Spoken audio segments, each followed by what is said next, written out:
My friend Greg at Gregg Guitars is selling these Ferrule drill bits that make drilling these out significantly easier.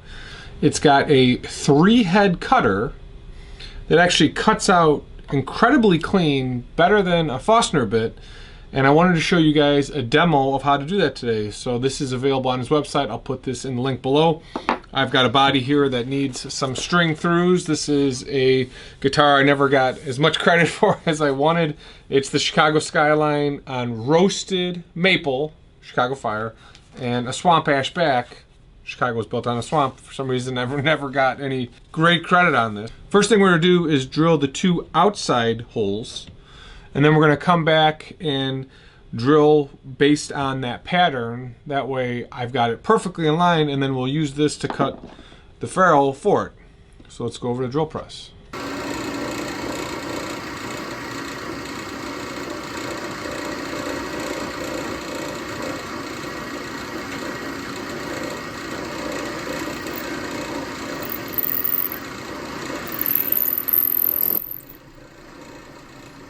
So we did that one side,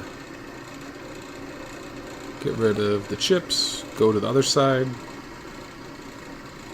It is really important to go slow and only take 1/4 inch out. Your bit won't wander as much.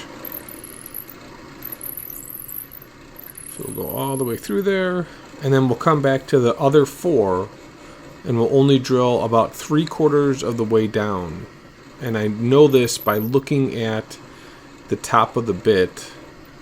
It's only 1.5 inches that's threaded, or at least cuts, so I'll go down to where the cut ends and stop.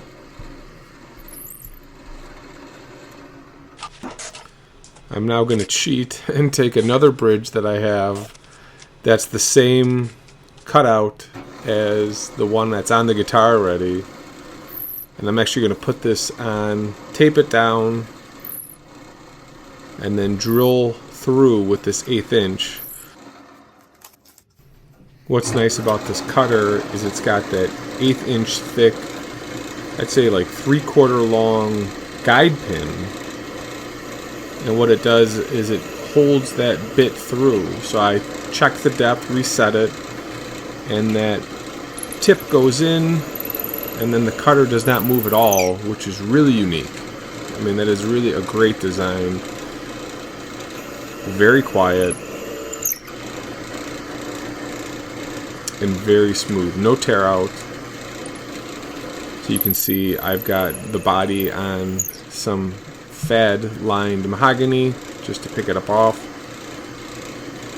That way I don't have to pull the bridge off. It's me cheating.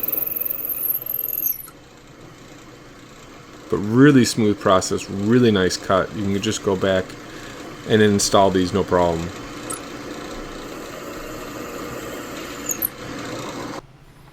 Come back with the Harbor Freight mallet and just tap these in. Thought I could push them down, they're a little bit tight. So just tap them in if they don't fall out of my fingers.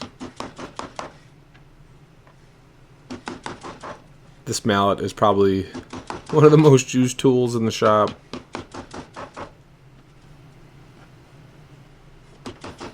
And then I grab a piece of aluminum and just make sure they're all sort of tapped down to the same level.